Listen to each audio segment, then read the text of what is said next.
um podcast onde os seus piores pesadelos se tornarão realidade.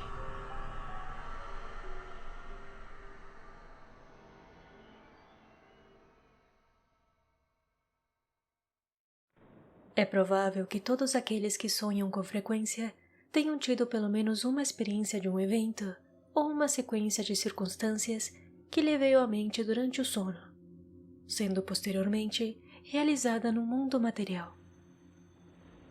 Mas, na minha opinião, longe de ser uma coisa estranha, seria muito mais estranho se esta realização não acontecesse ocasionalmente, já que nossos sonhos estão, em geral, relacionados com pessoas que conhecemos e lugares com os quais estamos familiarizados, como poderia ocorrer muito naturalmente no mundo desperto e iluminado pelo dia.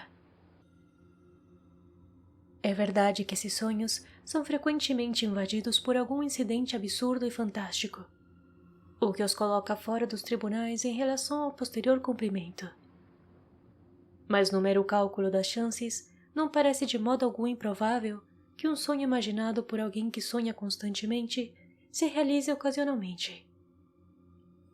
Não faz muito tempo, por exemplo, experimentei tal realização de um sonho que não me parece de forma alguma notável e que não tem nenhum tipo de significado psíquico. A maneira como ele se realizou foi a seguinte.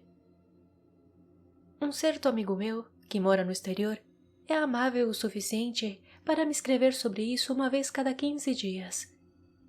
Assim, quando já se passaram 14 dias ou mais desde a última vez que tive notícias dele, minha mente, provavelmente, consciente ou inconscientemente, está à espera de uma carta dele. Uma noite na semana passada, sonhei que, ao subir as escadas para me vestir para o jantar, ouvi, como muitas vezes ouvi, o som do carteiro batendo na minha porta da frente. E então, desviei minha direção para o andar de baixo. Lá, entre outras correspondências, havia uma carta dele. Depois entrou o fantástico, pois ao abri-la, encontrei dentro um ás de ouros, e rabiscado sobre ele, com a sua conhecida caligrafia, dizia: Estou lhe enviando isto para ser guardado de forma segura, pois você sabe que estou correndo um grande risco de manter ases na Itália. Na noite seguinte, eu estava me preparando para subir e me vestir, quando ouvi o carteiro bater, e fiz exatamente como havia feito em meu sonho. Lá, entre outras cartas, estava uma de meu amigo. Só que ela não continha o ás de ouros. Se assim fosse, eu deveria ter dado mais peso ao assunto, o que, no estado atual, me parece uma coincidência perfeitamente comum. Sem dúvida, eu esperava conscientemente ou subconscientemente uma carta dele. E isto me sugeriu meu sonho. Da mesma forma, o fato de meu amigo não ter me escrito por 15 dias sugeriu-lhe que eu fizesse. Mas ocasionalmente, não é tão fácil encontrar tal explicação. E para a seguinte história, não consigo encontrar nenhuma explicação. Saiu da escuridão e para a escuridão foi novamente. Toda a minha vida tenho sido um sonhador habitual. São poucas as noites, quero dizer, quando não acordo pela manhã para descobrir que alguma experiência mental tenha me ocorrido. E às vezes, durante toda a noite. Aparentemente, uma série das mais deslumbrantes aventuras me acontecem. Quase sem exceção, estas aventuras são agradáveis, embora muitas vezes sejam meramente triviais. É de uma exceção que vou falar. Foi quando tinha cerca de 16 anos que um certo sonho me ocorreu pela primeira vez. E foi assim que aconteceu. Ele começou com o fato de eu estar na porta de uma grande casa de tijolos vermelhos, onde, compreendi, eu iria ficar.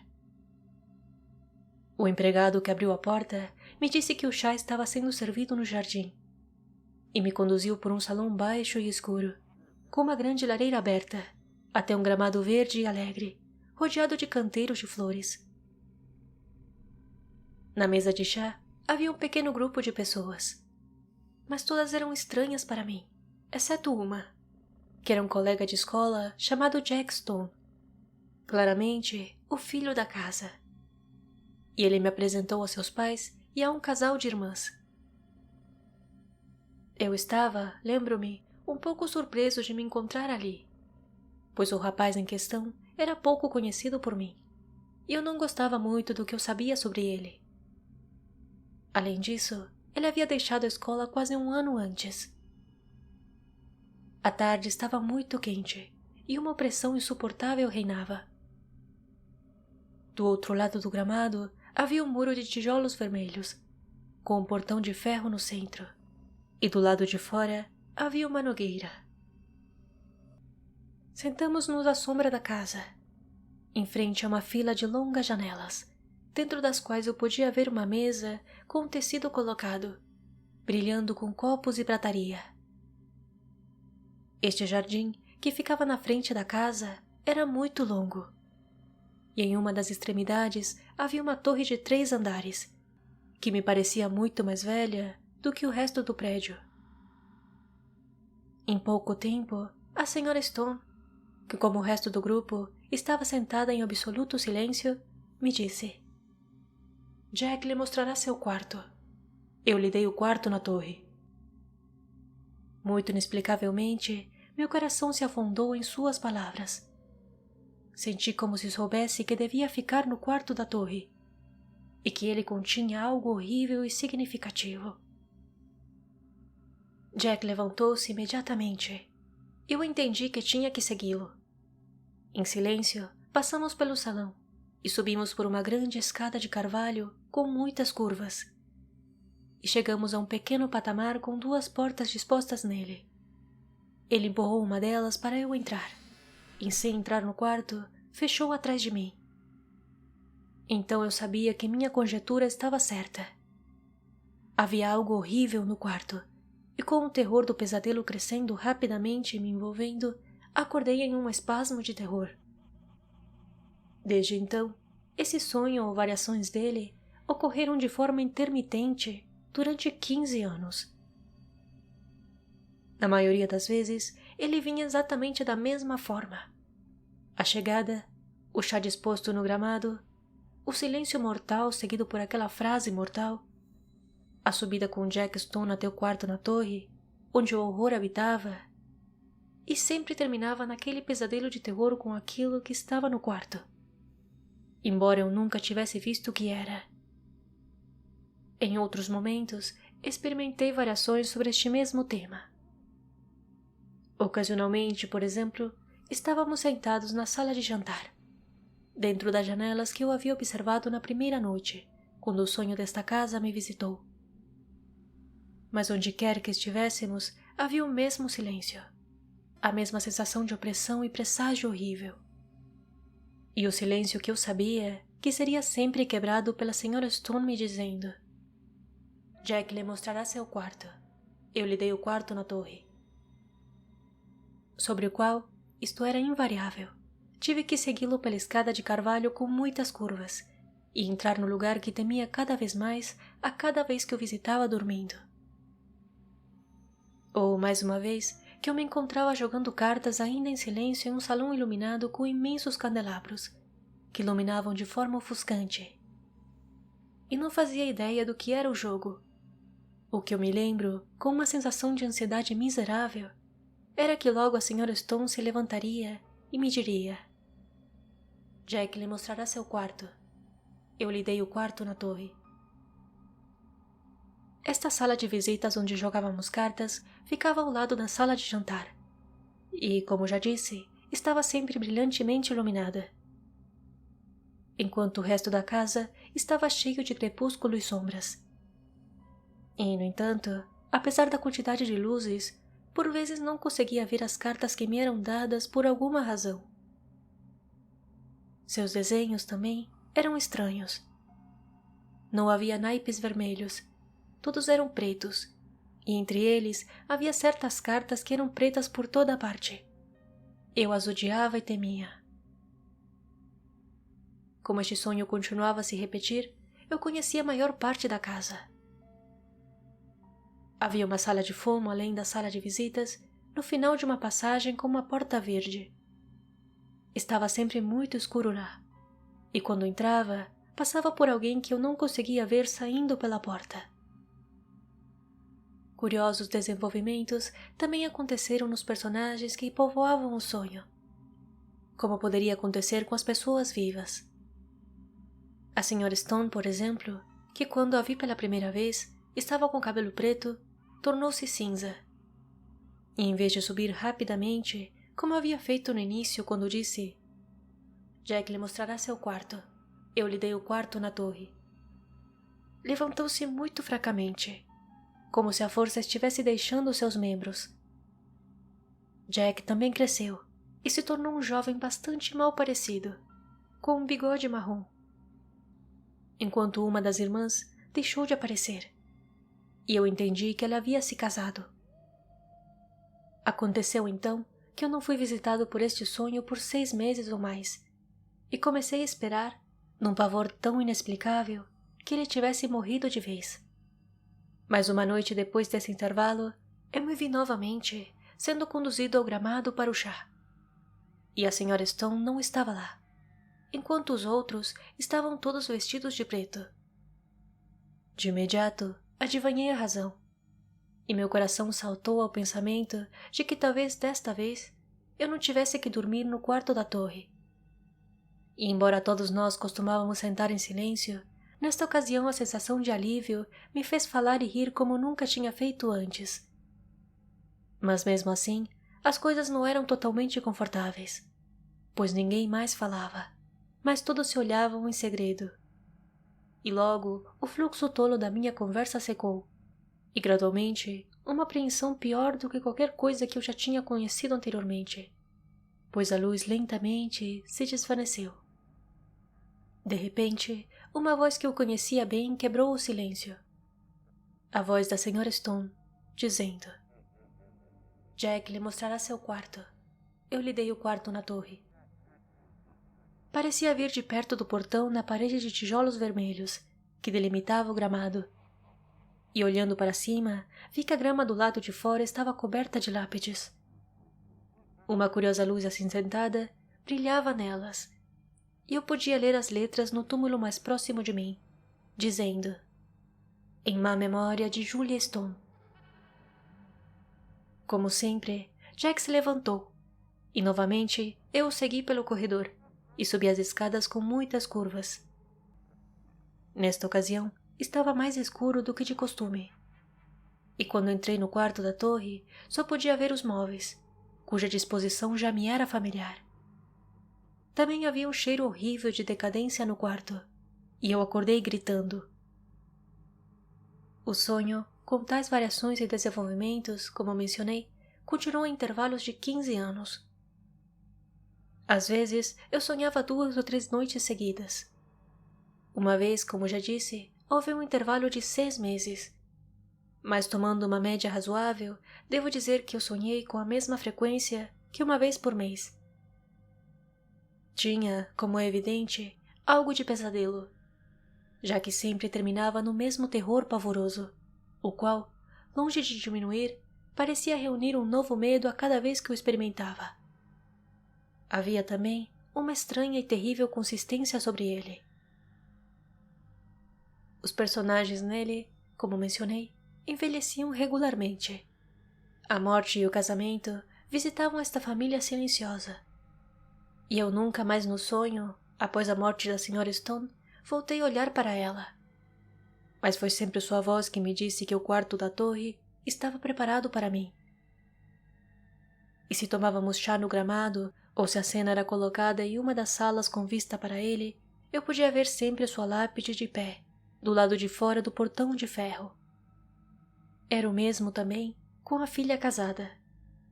Geralmente, ela não estava presente, mas 1 ou 2 vezes ela voltou, em companhia de um homem, que eu considerei ser seu marido. Ele também, como os demais, estava sempre em silêncio. Mas devido à constante repetição do sonho, eu havia deixado de atribuir, em minhas horas de vigília, qualquer significado a ele. Nunca mais encontrei Jack Stone durante todos aqueles anos, nem nunca vi uma casa que se assemelhasse a esta sombria casa do meu sonho. E então, algo aconteceu. Eu havia estado em Londres neste ano, até o final de julho, e durante a primeira semana de agosto fui ficar com um amigo em uma casa que ele havia comprado para os meses de verão, no distrito de Ashton Forest, em Sussex. Saí cedo de Londres, pois John Clinton ia me encontrar na estação Forest Row. E íamos passar o dia jogando golfe e ir à sua casa à noite. Ele estava com seu carro e partimos cerca das 5 da tarde. Depois de um dia completamente delicioso para a viagem, sendo a distância de cerca de 10 milhas. Como ainda era muito cedo, não tomamos chá no Clubhouse e esperamos até chegar em casa. Enquanto dirigíamos, o clima, que até então tinha sido embora quente e agradavelmente fresco, me pareceu alterar em qualidade e se tornou muito estagnado e opressivo, e eu senti aquela sensação indefinível de apreensão ameaçadora a qual estou acostumado antes dos trovões. John, entretanto, não compartilhava da minha opinião, atribuindo minha perda de leveza ao fato de que eu havia perdido os 2 jogos. Os acontecimentos, no entanto, provaram que eu estava certo. Embora eu não ache que a tempestade que caiu naquela noite tenha sido a única causa de minha depressão. Nosso caminho se estendia através de ruas profundas e altas. E antes de termos ido muito longe, eu adormeci e só fui despertado pela parada do motor. E com uma emoção repentina, em parte de medo, mas principalmente de curiosidade, me encontrei de pé na porta de minha casa dos sonhos. Avançamos por um salão baixo de carvalho. Eu me perguntava se ainda estava sonhando ou não, e saímos para o gramado, onde o chá era colocado à sombra da casa. Estava colocado entre canteiros de flores. Havia um muro de tijolos vermelhos, com portão dentro, delimitado de um lado, e além disso, havia um espaço de grama áspera com uma nogueira. A fachada da casa era muito longa, e em uma das extremidades havia uma torre de 3 andares, marcadamente mais antiga que o resto. Aqui, por enquanto, todas as semelhanças com o sonho repetido cessaram. Não havia uma silenciosa e de alguma forma terrível família, mas uma grande reunião de pessoas extremamente alegres, todas elas conhecidas por mim. E apesar do horror com que o próprio sonho sempre me encheu, não senti nada agora que a cena do sonho se reproduziu assim diante de mim, mas eu sentia mais intensa curiosidade sobre o que iria acontecer. O chá seguiu seu curso alegre, e em pouco tempo a senhora Clinton se levantou. E naquele momento eu acho que sabia o que ela ia dizer. Ela falou comigo, e o que ela disse foi: Jack lhe mostrará seu quarto. Eu lhe dei o quarto na torre. Neste momento, por meio segundo, o horror do sonho tomou conta de mim novamente. Mas rapidamente passou, e novamente eu não senti mais do que a mais intensa curiosidade. Não demorou muito para que ficasse amplamente satisfeito. John voltou-se para mim. Bem no alto da casa, disse ele. Mas acho que você ficará confortável. Estamos absolutamente cheios. Você gostaria de ir e ver isso agora? Por Júpiter, acredito que você está certo que vamos ter uma grande tempestade. Quão escuro se tornou. Levantei-me e o segui. Passamos pelo corredor e subimos a escada perfeitamente familiar. Então ele abriu a porta e eu entrei. E naquele momento, um terror irracional me possuiu novamente. Eu não sabia o que temia. Eu simplesmente temia. Então, como uma lembrança repentina, quando alguém se lembra de um nome que há muito escapou da memória, eu sabia o que temia. Temia a Sra. Stone, cuja sepultura com a sinistra inscrição, em má memória, eu havia visto tantas vezes em meu sonho, logo após o gramado que estava abaixo de minha janela. E então, mais uma vez, o medo passou tão completamente que me perguntei o que havia a temer. E me encontrei sóbrio, quieto e são, no quarto da torre, cujo nome tantas vezes tinha ouvido em meu sonho, e cuja cena era tão familiar. Olhei em volta com um certo senso de propriedade, e descobri que nada havia mudado, em relação às noites de sonho, em que eu o conhecia tão bem. Logo à esquerda da porta estava a cama, no sentido do comprimento da parede, com a cabeceira no ângulo. Em uma linha com ela estava a lareira e uma pequena estante.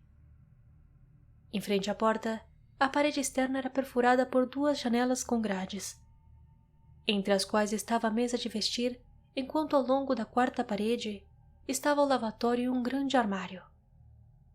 Minha bagagem já havia sido arrumada, pois os móveis de vestir e despir estavam ordenados no lavatório e na mesa de toucador, enquanto as minhas roupas de jantar estavam espalhadas na coberta da cama. E então, com o início repentino de desânimo inexplicável, vi que havia 2 objetos bastante notáveis que eu não tinha visto antes em meus sonhos.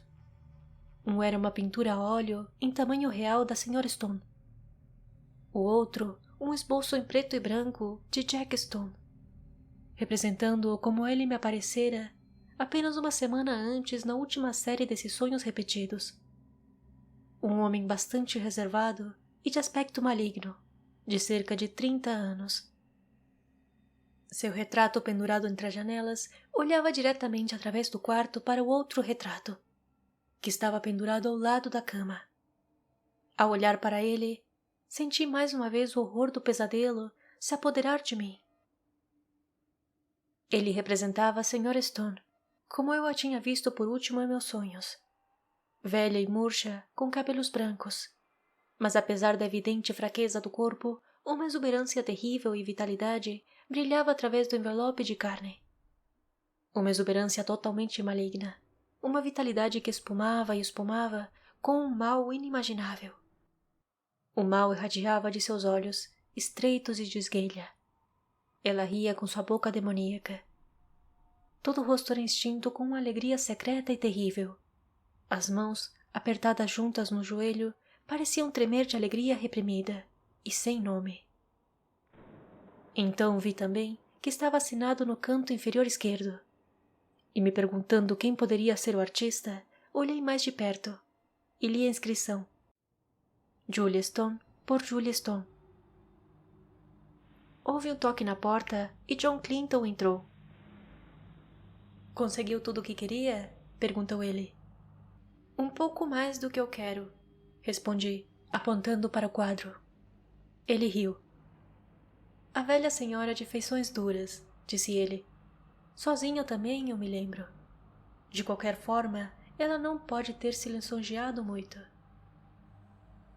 Mas você não vê? Eu disse. Não é de modo algum um rosto humano. É o rosto de alguma bruxa, de algum demônio. Ele olhou para ele mais de perto. Sim, não é muito agradável. Pouco amigável à beira da cama, não é? Sim, eu posso imaginar ter um pesadelo se eu fosse dormir com isso perto da minha cama. Vou mandar tirá-lo se você quiser. Eu realmente gostaria que você fizesse isso, eu disse. Ele tocou a campainha e, com a ajuda de um empregado, nós tiramos o quadro. O levamos para o patamar e o colocamos com o rosto virado para a parede. Por Júpiter, a velha senhora é um peso, disse John, esfregando sua testa. Eu me pergunto se ela tinha algo em mente. O peso extraordinário do quadro também havia me impressionado. Eu estava prestes a responder quando vi a minha própria mão. Havia sangue nela, e em quantidades consideráveis, cobrindo toda a palma. Eu me cortei de alguma forma, respondi. John deu uma exclamação um pouco assustada.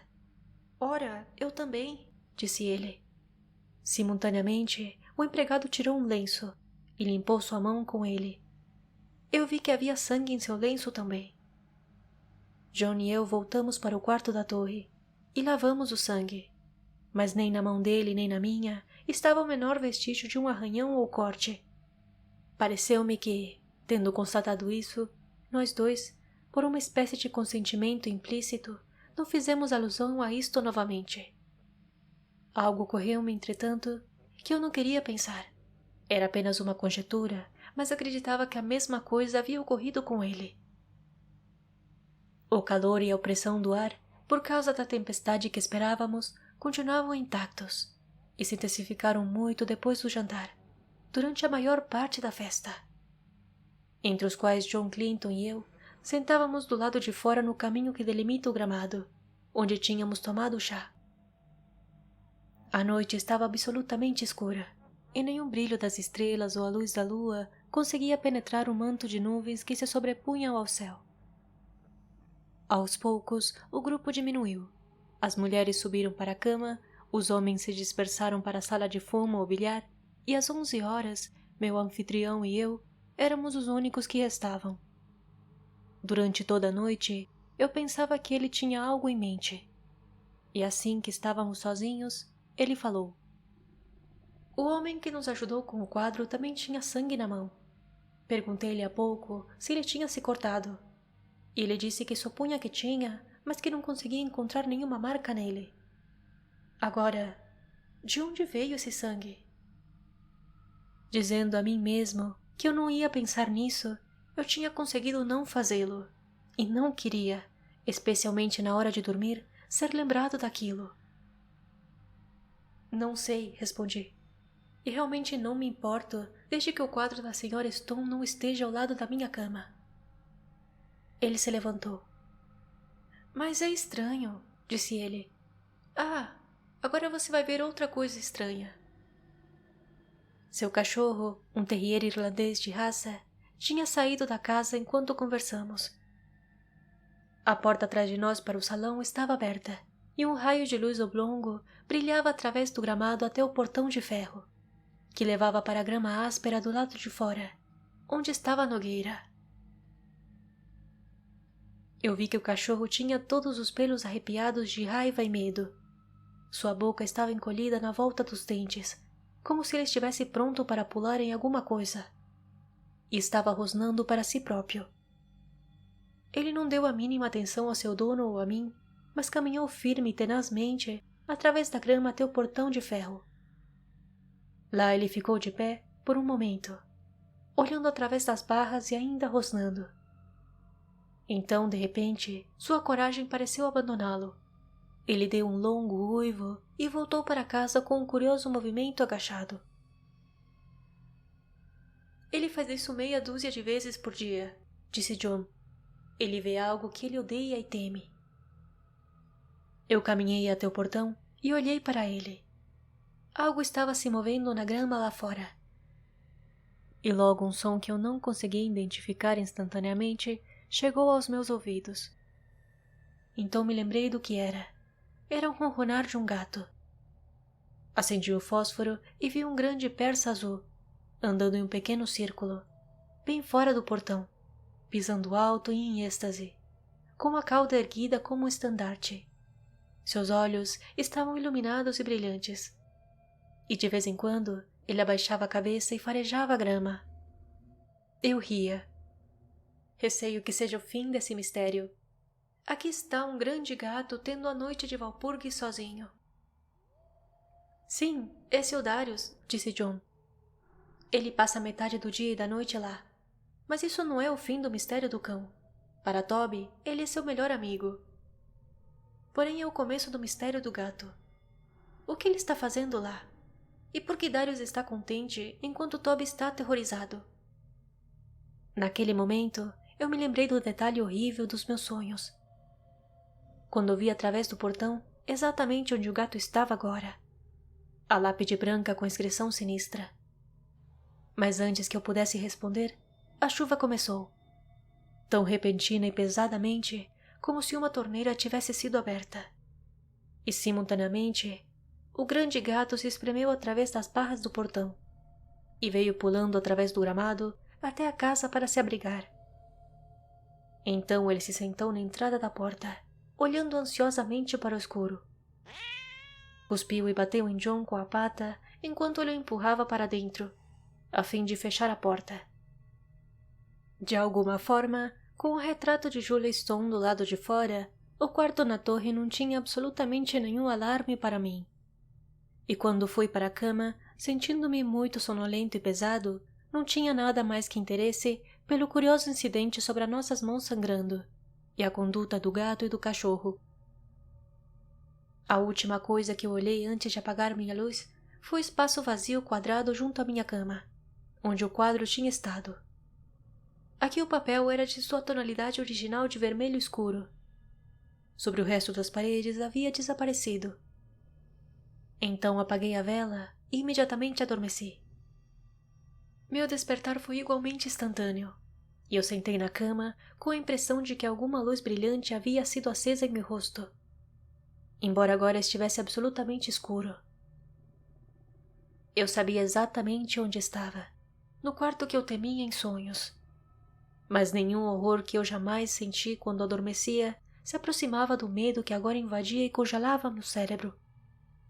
Imediatamente após um trovão crepitar logo acima da casa, mas a probabilidade de ter sido apenas o relâmpago que me despertou não tranquilizou meu coração galopante. Algo que eu conhecia estava no quarto comigo, e instintivamente eu estendi minha mão direita, que estava mais próxima da parede, para mantê-lo afastado. E minha mão tocou a borda de uma moldura pendurada perto de mim. Saí da cama, perturbando a pequena mesa que ficava ao lado dela, e eu vi meu relógio, vela e fósforos no chão. Mas por enquanto não havia necessidade de luz, pois um brilho ofuscante saltou das nuvens e me mostrou que junto à minha cama penduraram novamente a imagem da Sra. Stone. E imediatamente o quarto entrou novamente na escuridão. Mas naquele clarão também vi outra coisa, a saber, uma figura que se inclinava sobre a ponta da minha cama, me observando. Ela estava vestida com uma roupa branca, manchada de mofo, e o rosto era o do quadro. Os trovões estouraram e rugiam, e quando cessaram, a quietude mortal foi sucedida. Ouvi um barulho de movimento chegando perto de mim. E mais horrível ainda, percebi um odor de corrosão e decadência. E então, uma mão foi colocada na lateral do meu pescoço, e ao lado do meu ouvido ouvi uma respiração rápida e ansiosa. No entanto, eu sabia que esta coisa, embora pudesse ser percebida pelo toque, pelo olfato, pelos olhos e pelos ouvidos, ainda não era desta terra, mas algo que tinha passado para fora do corpo e tinha poder para se manifestar. Então uma voz, já familiar para mim, falou: Eu sabia que você viria para o quarto da torre. Esperei muito tempo por você. Finalmente você veio. Esta noite farei um banquete. Em breve, festejaremos juntos. E a respiração rápida chegou mais perto de mim. Pude senti-la em meu pescoço, e o terror, que eu acho que me paralisou no momento, deu lugar a um instinto selvagem de autopreservação. Eu bati com os 2 braços, chutando no mesmo momento, e ouvi um pequeno guincho de animal, e algo macio caiu com um baque ao meu lado. Dei alguns passos à frente, quase tropeçando no que quer que fosse que estava ali. E com a mais pura sorte, encontrei a maçaneta da porta. E em outro segundo, saí correndo no patamar, e bati a porta atrás de mim. Quase no mesmo momento, ouvi uma porta abrindo em algum lugar abaixo, e John Clinton, com uma vela na mão, veio correndo para o andar de cima. "O que é isso?" disse ele. "Eu durmo logo abaixo de você e ouvi um barulho como se... Deus do céu, há sangue no seu ombro." Eu fiquei ali. Então ele me disse depois, balançando de lado a lado, branco como um lençol, com a marca em meu ombro, como se uma mão coberta de sangue tivesse sido colocada ali. "Está lá dentro", disse eu apontando. "Ela, você sabe. O retrato também está ali, pendurado no lugar de onde tiramos." E ele riu. "Meu caro amigo, isto é um mero pesadelo." Ele me empurrou e abriu a porta. Eu estava ali simplesmente inerte de terror, incapaz de detê-lo, incapaz de me mover. "Caramba, que cheiro horrível", disse ele. Depois houve um silêncio. Ele havia desmaiado por trás da porta aberta. No momento seguinte, ele saiu novamente, tão branco quanto eu, e instantaneamente a fechou. Sim, o retrato está lá, disse ele. E no chão há uma coisa manchada de terra, como aquilo em que enterram as pessoas. Vamos, rápido, vamos embora. Como desci as escadas, mal sei. Um tremor horrível e uma náusea do espírito em vez do corpo me tomou. E mais de uma vez, ele teve que colocar meus pés sobre os degraus. E de vez em quando, ele lançava olhares de terror e apreensão pelas escadas acima. Mas com o tempo, chegamos ao seu vestuário no andar de baixo. E lá eu lhe contei o que descrevi aqui. Algum tempo depois, ouvi falar sobre o inexplicável caso do adro da igreja de West Folly. Cerca de 8 anos antes, quando, por 3 vezes, tentaram enterrar o corpo de uma certa mulher, que havia cometido suicídio. Em cada ocasião, o caixão era encontrado no decorrer de alguns dias, novamente saindo do chão. Após a terceira tentativa, para que não se falasse mais sobre o assunto, o corpo foi enterrado em outro lugar em solo não consagrado. Este local estava do lado de fora do portão de ferro do jardim, pertencente à casa onde esta mulher havia morado. Ela havia cometido suicídio em um quarto no topo da torre daquela casa. Seu nome era Julia Stone. Em seguida, o corpo foi novamente desenterrado em segredo, e o caixão foi encontrado cheio de sangue. Avalie e siga este podcast. Isso seria uma enorme ajuda para a continuação deste programa. Inscreva-se no canal Pesadelos Reais no YouTube. E, por favor, deixe o seu like e compartilhe conosco o seu próprio relato ou sugestão de tema enviando para o e-mail que está na descrição. Considere me seguir no Instagram, no @podcast Pesadelos Reais. Lá estarei avisando cada vez que houver um novo episódio. Me despeço por hoje, lhe envio um abraço psicológico bem apertado e até o próximo episódio.